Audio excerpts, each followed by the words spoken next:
About you transitioning into management. Yeah.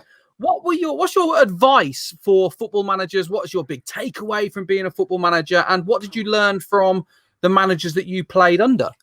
Yeah. Well, first of all, loved it. Loved it as a manager. Never ever thought when I was playing until maybe 2-3 years before I knew that I was getting towards the end of my career that I would ever envisage myself as being a football manager or a coach. Yeah. And then it just took me. I went down to Lilleshall to do my full badge, and was taken with it. Just thought, yeah, this is what I want to do. Loved every minute of it. Was lucky, like I say. You know, I got a promotion, which was great. I've had enough of it now. I don't think I could control the players now without being absolutely stupid and ranting and raving. It's a different world now. I wasn't a ranter and raver. If you ask any of the players that I managed, I wasn't that. If I ranted and raved, they knew that something was wrong, because it was an unrare occurrence. It was rare, you know. I loved the tactical side of it. I loved working with the players. I loved having that camaraderie with them, and being honest with them and working with them, trying to make them better players. I loved being a manager. I must admit, it was the next best thing to being a player.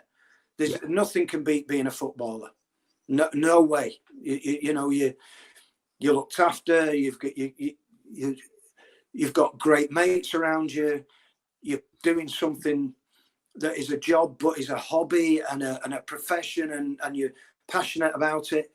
And then you get, well, sometimes you get the rewards. You know, I was very lucky in my career to get into semi-finals, to get to a cup final, to get promotions. Players go through the whole career not getting anywhere near it, not getting anywhere near a semi-final, nowhere near a promotion. You know, it's a very, very strange occupation where you can go through it and be very successful as a player, but not be successful in terms of trophies or promotions. And some are just go through the career and that's it. It's done. They've got nowhere near anything. It's a shame. And what managers inspired you then? When you were what managers did you play under that really motivated you, inspired you? Well, Joe Royle, massively. He was the best manager I played under. Definitely management skills, the way he was with the players, the way that we trained, in terms of there was enough fun there, but it was always hard and it was always serious when it had to be. Mike Bailey, I took a lot from Mike Bailey actually when he managed me down at Brighton for a short spell. He was very similar in his outlook to the way Joe played the game. He wanted to play it an attacking formation. I mean, when we were at Oldham, it was like if they scored 4, we'd score 5. You know, it was one of those type of games. And Mike Bailey, I really did take a lot from him as well. And I think it was just a glossary of all of them together. And hopefully I put that together, and it made me the manager I was. And like I said to you before, I always tried to be honest with my players. I didn't want to pull the wool over their eyes.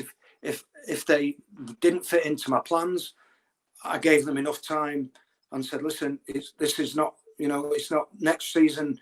We need to, you know, you need to look for a club, and sometimes you have to make those hard decisions. But you have to tell them. You can't keep them dangling on a string till the end of the season and say, look,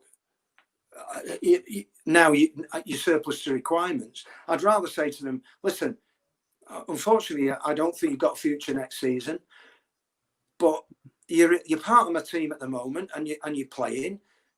I want you to, you know, to take that.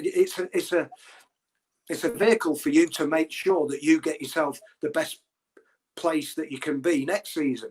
And you have to do that.